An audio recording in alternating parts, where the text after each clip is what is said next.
det er bedste form, hvis de heller ikke deler moderkage, men hvis det skal være, så... Ja, det er fint. Ja. Se, så starter jeg lige med at kigge ind her, så har vi sådan 2 små pus, der ligger her. Så her ligger de jo egentlig med deres hoveder, begge 2. Vi se, hvordan de ligger. Se, her har vi den ene ligger op. Der, de er jo lidt tynde nu, det skal man jo huske på, ikke? Altså det er jo faktisk her, de er omkring de tyndeste i hele deres liv i forhold til deres vægt. Fordi deres længde er jo enormt lang. Altså, de er jo 20 cm, når de er 16 fulde uger. Og så vokser de 5 cm på 4 uger resten af graviditeten, men tager meget mere på forholdsmæssigt. Her har vi en lille næse og en overlæbe der, og så ligger den anden jo og putter sig lige lidt længere hernede. Så jeg tror, den vi kom ind på her. Se, der ligger så en her også. Sødt øre. Jeg ligger og bliver vinker lidt der. Ja. Se lige, hvor sød. Og så kan man se, den også har en... De er så lidt brede læbede nu her. De har så lidt overbid nu, ikke? Men det er meget godt, for så kan man jo lige se, at der ikke er noget læbespalte. Ja, det er rigtigt. Og det har man så heller ikke. Ja, det kan man jo så ikke. Nej. Man kan se, den har 5 fingre også. Ja. Men den anden har det heller ikke, fordi jeg kan se næsen der og munden her. Har I så lavet væddemål? Nej, så skal I gøre det nu. Jeg har simpelthen ingen idé. Nej. Jeg tror også, det er 4. Ja. Altså, de så både noget, der lignede en tam, og noget, der lignede skamlæbe sidst. Så vi blev ikke særlig meget klogere.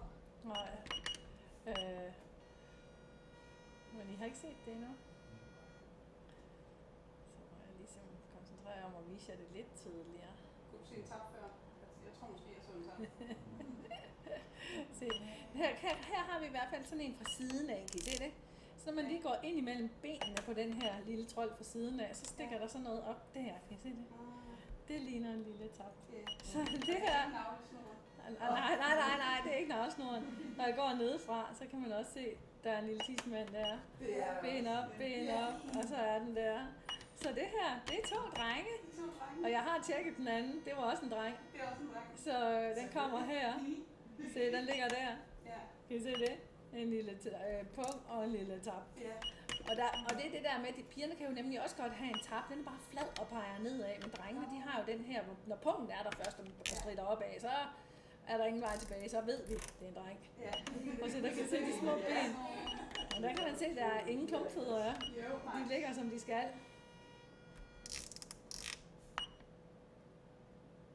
Men de ser ud som om, at de er rigtig dygtige til at dele tingene, altså også med fostervand og sådan noget, så det er jo rigtig godt. Det blev vurderet til 189 gram, og den anden til 193 gram i går, så der er 4 gram, altså i skøn, ikke? Og det er jo bare, og det er jo det samme som, at de er lige store. Prøv at se, her har jeg dem lidt mere opfra, hvor jeg prøver at få dem samlet.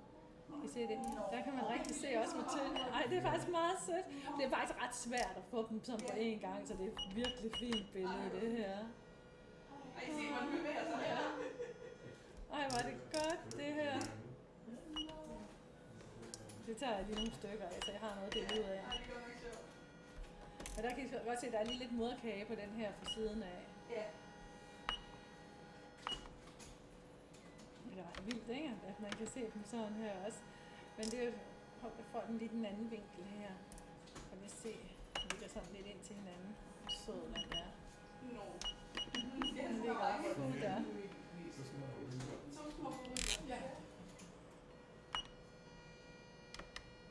Det er sådan 2 små, fuldstændig identiske. Det er fantastisk. Altså, der er jo noget fuldstændig fantastisk over enæggede tvillinger. Det er der jo bare. Det er jo altså, det er lidt udgangligt. Det er vildt, ikke? Ja. Hvor er det sødt. Helt vildt sødt.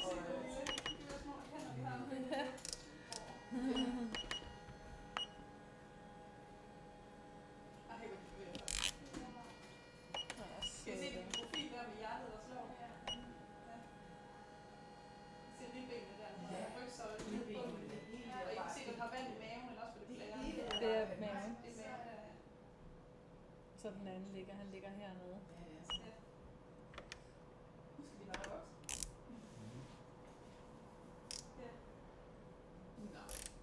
Så ligger de igen. Prøv lige at se, hvor tæt den ligger. De har jo en lille imellem sig. Ja, det kan man bare ikke rigtig se her. Men den står lige så fint og blaffer. Ja, lige præcis. Men de vil sikkert gerne være sammen. Ja, Jamen, de kan mærke hinanden lige så vel.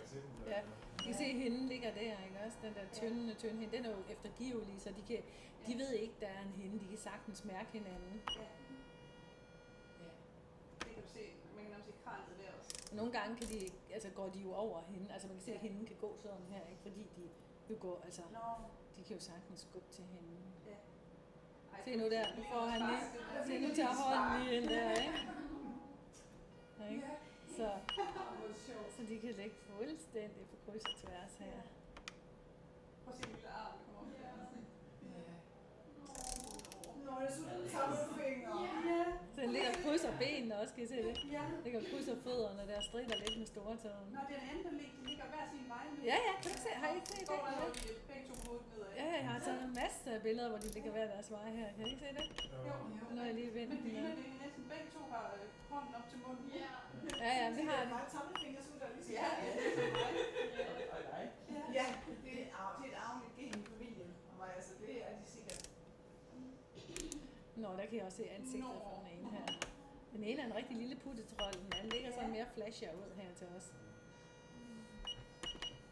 der, hvor man kan sige, de ser ens ud, så hvis vi fanger den ene, så har vi. Ja, så har vi begge to. Og prøv at se den lille profil der. Ja. Den er sød. Det er fuldstændig din profil. Og prøv at se, der har vi den anden. Se, der har vi den anden her. Sød lille afslappet tud. Ja. Ja. Ja. Altså på Skype, så kan I se, at der er 4 hjertekampe og sådan noget. Det kan vi også her. Vi skal nok lige komme det igennem. Se lige der, hvor sød også. Nu har jeg lige vendt billedet. Altså nu den, der lå inderst før og nedad, det er ham her. Nu har jeg bare lige vendt det om. Ham, der lå og solede før, rigtig fint, det var ham her. Ja. Det her, det var ham, vi ikke kunne se før. Nå. Han ligger også ikke op med moderkagen. Ja, han ligger nemlig, det er derfor, den så ud som om, den lå sådan ind i hovedet på ham før, ikke? Ja. Men det er sjovt, når jeg tager ham, så får jeg nemlig ham den anden med i købet her, fordi han ligger lige bagved. Jamen nu fylder de vel op til, hvor langt går de op på de navle nu her? Jeg siger 18 cm i længde. Ja. Hoved til ben med ben, ikke? Så vejer jeg cirka 200 gram. Og de er længere. Når de er 16 pund, så er det 20 cm, så de er længere. Er det? Ja. Okay. Og når de så vokser de derfra 5 cm på 4 uger resten af graviditeten, men tager forholdsmæssigt mere på. Ja. Det er i strækt tilstand fra hoved til fødder, ikke også? Jo. Så de tager jo rigtig meget på nu. Ja. Se, det er altså også fint. Se, der kan jeg se begge hoveder her. Prøv at se, når armen ligger på. Ja. Men de er da også rigtig Men fine. du kan slet ikke fange mellem benene med 3D. Jeg tror ikke, så skal jeg lige prøve at se, om vi kan nu. Ikke lige før, der lå de begge to, sådan den ene, han ligger, fordi han ligger med hans fødder hen og her. Så man kan lige se hans lille tidsmand derinde. Det kan være, det kommer. De er simpelthen også bare så søde. Man kan ikke rigtig få lov at komme ind. Der er den der lille tab, der ligger der. Ja. Jeg lige prøve at kigge på ham den anden her. Er der ikke sådan 2 gange? Og jeg tror, at jeg fik jeg egentlig ikke også på ham her før. Det synes jeg da egentlig er. Jeg synes, jeg har set det på 3D. Vi har set det. Se, der kan man godt se den igen. Hov. Se, der har vi. Det er i hvert fald nedefra, ikke også? Og man godt kan se, at der er et ben op der, et ben op der, og så ligger hans pung og tab herinde mellem benene. Ja. Sådan lidt. Men jeg kan lige hurtigt scanne den igennem. Og så har vi kranieknoglen overfra her. På den øverste, den hedder toeren, eller B'eren, alt efter hvad I plejer at kalde den. I går var det 1B og 2A. Ja. Så har vi kranieknoglen her, rigtig fin kranie, hvor vi kan se midtlinjen, store hjernen, og nede i baghovedet, der har vi det her lille 8-tal. Der har vi det lille hjerne, og den forlænger rygmarv bagved, så kan man udelukke rygmarvsbrok, når man har det helt intakt herovre for hovedet. Og det er det, du har spist folinsyre for, at det skal blive i orden. Og så ved man, at at det er, som det skal være. Og så lige her, hvor jeg har midtlinjen og det her lighedstegn, så ved jeg, at det er lige mellem ørerne, og så er det korrekt at måle her i forhold til vægt og størrelse. Så måler jeg mellem ørerne og hele vejen rundt. Så der er symmetri og ingen væskeophobninger. Det er det fineste hoved. Ja. Så har vi det ene lille hjerte her med de 4 kammer. Han ligger godt nok lige og møffer lidt ham her nu. Lige før vi skal lige se, hvad han laver. Hvad har du gang i?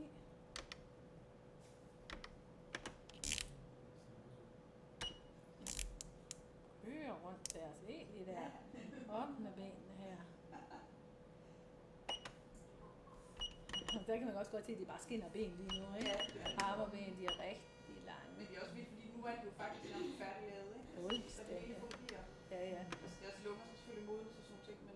Nu er det kun vokse og modne. Ja. Ej, se der, de er altså så fine. I kan godt se, de ligger sådan igen til Ja, Jo. Ja. Ej, hvor sjovt. Godt. Så havde vi så, nu ligger han lige sådan lidt, krydser ned over sit lille hjerte her, eller ligger sådan ned over med hovedet, ikke også? Men man kan godt komme til det herinde. Så kan man lige se, heroppe mellem de små kammer, der skal der være hul. Det lukker, når han bliver født, og lungerne bliver spredt ud. Og så skillevæggen ned her mellem de store kammer. Der kan man så lige få lidt hjælp her at se, at der er den der fin skillevæggen her, ikke også?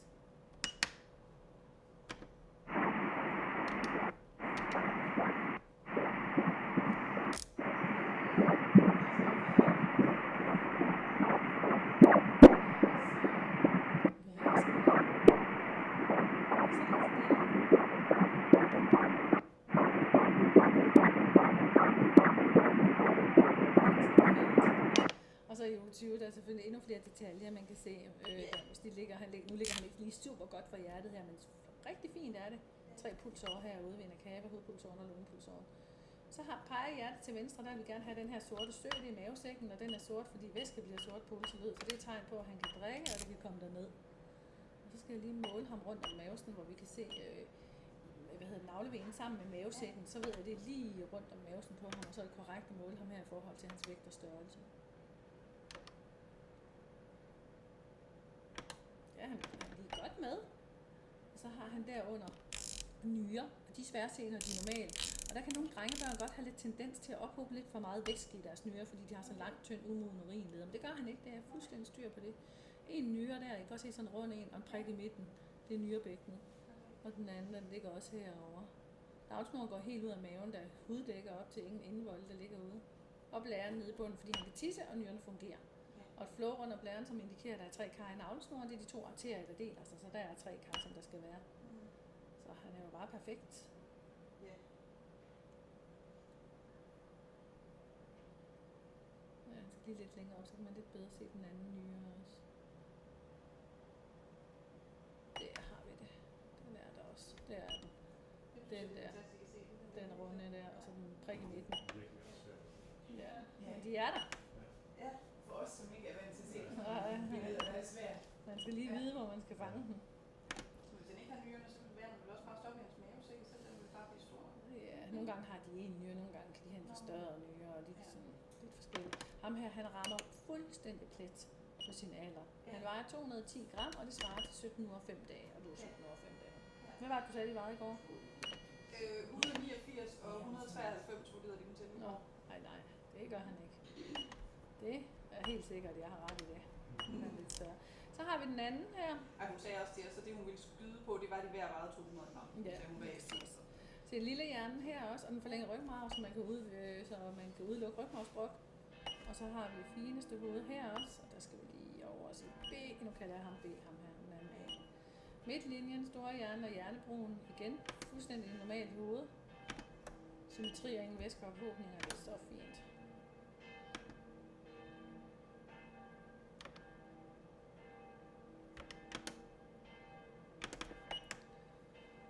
Så normalt hvor går du hen? Du går den her vej. Dernede. Han ligger også med hjertet nedad, men man kan stadig godt se de 4 kamre igen her, ikke? Jo. Rigtig fint. Peger nedad, og igen, hvor der skal være hul heroppe, det er det, der lukker, og skillevæggen, og de 2 klapper.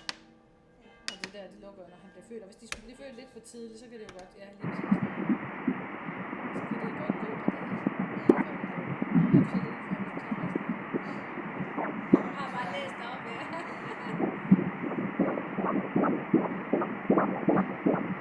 Det er også godt at være forberedt. Hvis nu de bliver født lidt for tidligt, så er det mere den der modenhedsproces, der gør, at det kan gå lidt langsommere at lukke, og nogen skal have hjælp til det, og hvis de skal det, så er det ganske lidt. Det er meget, meget nemt at... Nej, lige præcis. Pege til venstre, der skal vi igen have den her sorte sø. Jamen, der er der så meget gang i den lige nu. Ja, det er en fest, de holder derinde. Ja. Det er virkelig det er fantastisk, at man ikke kan mærke det mere. Vi har også moderkagen foran, som nok virkelig som stød det godt Ja, lige Det gør vi præcis. senere. Ja, det tror jeg. Det tror jeg, Men det er du så- gør. Se, der kan vi også godt se, at hans lille tidsmør, den peger nedad der. Hov. Så ligge stille, du. Det kan man prøve at gå til ham, tror jeg. Ja, så nu skal jeg lige prøve at se, om jeg ikke kan... Yes, her kan I se det rigtig tydeligt. Eller, en nyre der, den her runde ind med en prik i midten, det er nyrebækkenet. Og den anden nyre der med prik i midten, en gang det er til nyrebækkenet. Og så igen navlsnoren, der går helt ud af maven, der huddækker op til. Og hernede en sort sø, fordi han kan tisse, og nyrerne fungerer det i blæren. Og igen ser det ud, som om han ligger lige sådan med numsen ned. Altså, jo, der kan man lige se den deltager i to. Man kan godt lige se den går ud to der, ikke? Rundt om blæren. Så der er 3 kar i navlsnoren også her. Det ser jeg også måske. Og det fineste rygsøjle også her. Værsgo, kom ind.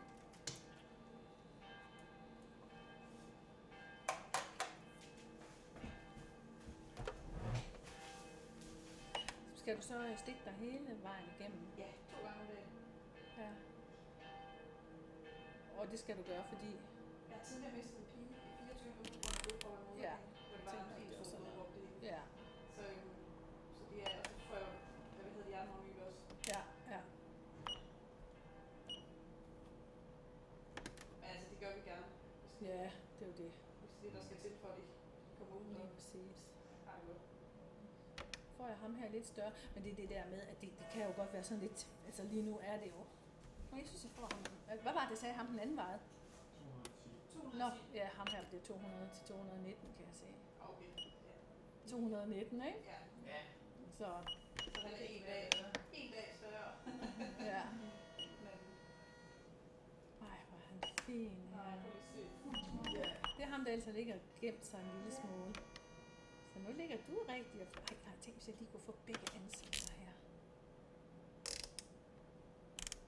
De kunne godt lige tage at lave sådan et rigtigt... Der er potentiale til, at de godt lige kunne flashe totalt her. Kom så mere, drenge. Nå, men så skal vi hjem og diskutere til fleste. De synes, drengenavn det er svært, og nu har I 2. Ja. Det bliver ikke nemt. Nej, det er rigtigt. Så var der lov til at vælge dem i. Vi kan få en hver.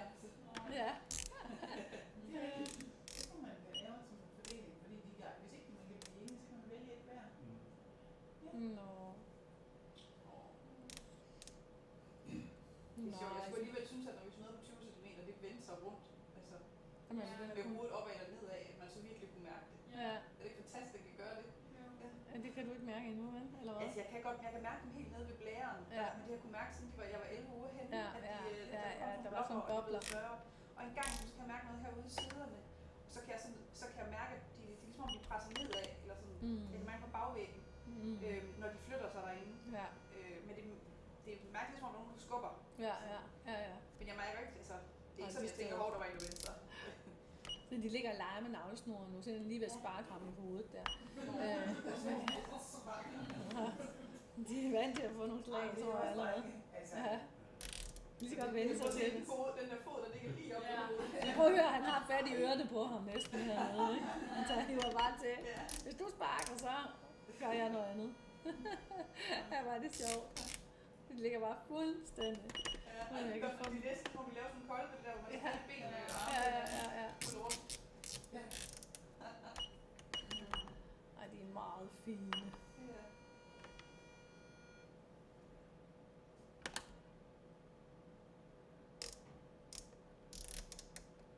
Men de skal jo så tynde ud nu, som sagt, ikke? Ja. Så nu begynder de sådan at blive lidt buttet. Hvis I skal lave 3D-scanning på dem, så er det omkring 4-25 nu, det er bedst. Okay. Altså Og de der er der... 2 eller hvad? Ja, Ja. for ellers skal man vente til uge 30, men når der er de 2, så skal man altså lige starte lidt før. Ja. Hvis de så putter sig, så kan man nemlig dele scanningen eller noget. Se, han ligger og drikker, kan I se det? Han ligger med åben mund her. Vi kan også se, at de laver åndedrætsbevægelser. Ja. Den ene af dem lå sådan en pakke Maven, ja. Ja. Sjovt ud. Så ligger de suger fostervand ind i lungen. Eller det må jo være det, de gør, ikke? Ja, de ligger faktisk bare og bruger mavemusklerne. Er det bare dem? Ja. Nå, okay. Og alle musklerne.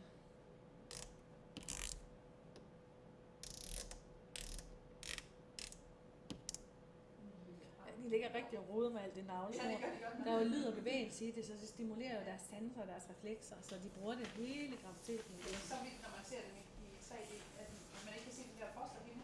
Ja. Så det ligner virkelig, de ligger i det samme, ikke? Jo. Jo.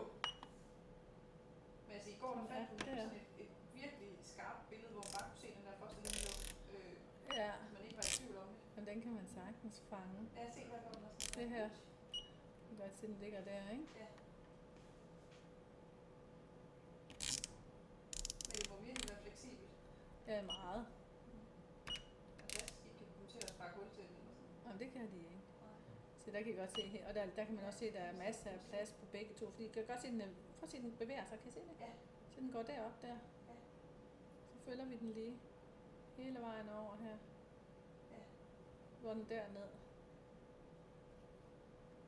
Ja, Og der er en, der den ligger der, ikke? Kan I se det? Ja. Så den ligger der. Ja.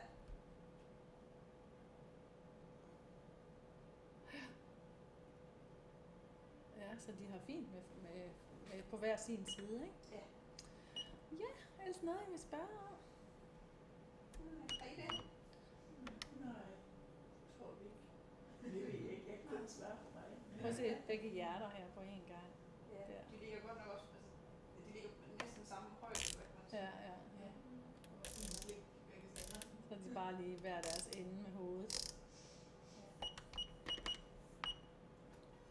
Jamen så fik vi da en masse ud af dem. Ja. Sådan en lille kønsscanning her. Det er så perfekt. Der er i hvert fald ingen tvivl. Det er 2 knejder. Nej, Det er 2 knejder. Jeg tror da, vi fik nogle gode billeder af dem. det tror jeg også. Ja, masser af Det var fine sjovt at se billeder. dem i 3D. Det har vi ikke set dem i 3D før. Nej, nej. Nej. Så der omkring nu, hvis I skal se det, hvor de er mere babyagtige, Ja. så det er lidt senere. 23, 24. Skal jeg ikke gøre det for dig?